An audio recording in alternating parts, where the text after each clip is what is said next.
When I'm on stage, I feel like I can communicate with the audience in a very unique way. And I especially enjoy it when I can see the audience when they're much closer, because you can really feel the energy and you can feel connected to them versus when they're further away. I think it's almost like they are invading your personal space a little bit, and most people don't get the opportunity very often.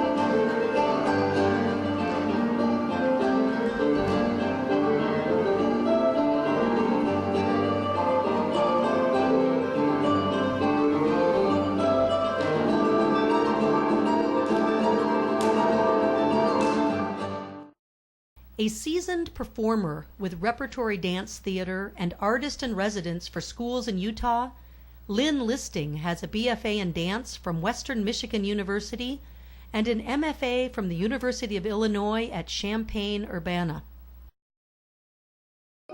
Nick, would you remind us that about 100 years ago in this country we said, well, it's a free country here. We can make up our own steps.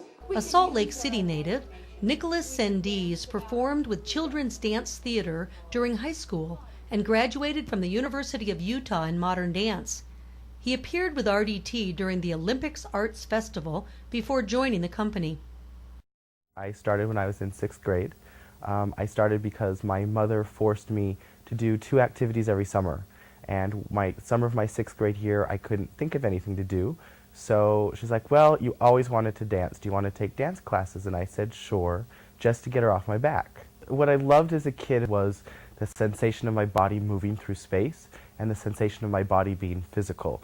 I don't ever really remember it being about being in front of people or enjoying being in front of an audience. I actually was always and still am rather shy. But I love the sensation of being physical and moving and using my body, and that's what I still rely on to get me through the day as a professional dancer now.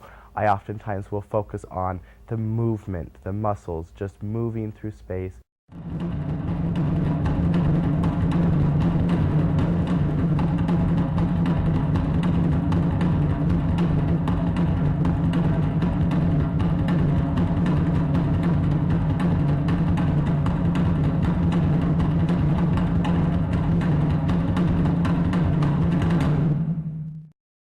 Raised in Albuquerque, New Mexico, Colleen Bickle began her dance training at the age of 4.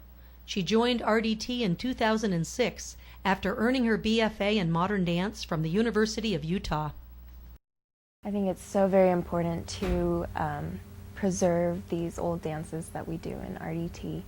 My first modern dance teacher was 75 when she started teaching me, and it was amazing to hear her stories because she actually did dance with the founders of modern dance. And not only did we get to learn their movements and learn their styles, but we got to hear stories about them, about how they liked to teach class, about why they felt what they were doing was important, and why their styles were so original to them. It is so very important that we get to show these dances and that the audience gets to experience them in a visual way, not through a film, not through any other type of media, but in the present, in the moment. I think now's the time that we really delve in and we learn their styles and we preserve their memories and their ingenuity.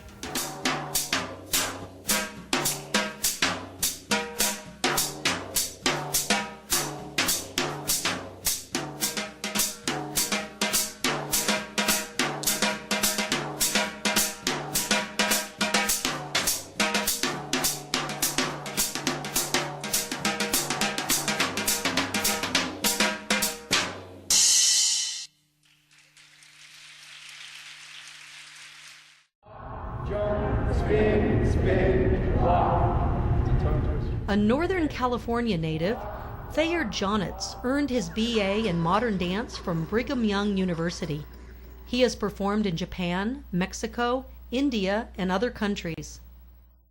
One of my favorite pieces that I get to perform in our historical rep is soaring. I recently just stepped into that role because one of our female dancers just had a baby. So I got to learn this piece. Linda talks about this Denishan company that was way back in the early 1900s. I get to play this role. I'm kind of in the middle of this huge, gigantic parachute that covers the whole stage. And I'm dancing in the middle of it, underneath it. I'm sort of manipulating it. In my mind, it's this big tempest or storm that's happening. And I get to be a part of the manipulation of this big scarf that's being lit from all angles on the stage.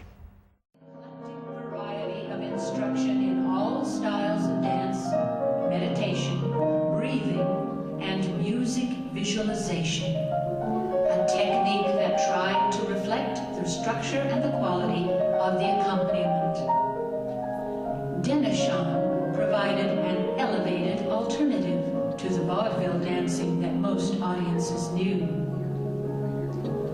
It brought to thousands of Americans far from the big cities the first art dancing they had ever seen. Denishan inspired many imitators to take off their shoes and dance barefoot across the lawns of America. 4, 5, reach 6. Then again, diagonal up, right side, drop 8. As a dance teacher, I always like to push more what students can do. I can see their frustration, but at some time I can see their motivation. They really want to challenge themselves. When I teach the skylight, the combination, I was very surprised and happy with the result. It was amazing to see that in the class. Dance training for Xian Ying Wang began at the National Taiwan Academy of Arts. With degrees from Northern Illinois University and Ohio State University, she teaches ballet and modern dance. And out. Yeah? Being a modern dancer, you are able to express your emotion, and you can have different like a style in terms of discovery, how much your body can do, movement-wise, and the expression. I did not want it to be beautiful or fluid. I wanted it to be fraught with inner meaning, with its excitement and surge. Her movement came from the inside. It came from the depths of the solar plexus, the pelvis, the spine. It conveyed at first raw emotion. People have a need to move and express themselves in movement. And children just move naturally. They have to move. That's how they identify that they are alive and they are. And that need doesn't go away. And sometimes we stifle it or become afraid to move. My mother's 98. And at a certain point in her life, she kind of went inward. And I think she felt her lack. And then at a certain point, I was told by the people at the Assisted Living Center, "Your mother is a beautiful dancer." And I said, "What?" And they said, "She has opened up and she moves." And I asked my mother about that, and she started to sing and move her arms and not just sense here, she was sensing everything. And she had her power back because she knew she could still express herself and feel her selfness in movement.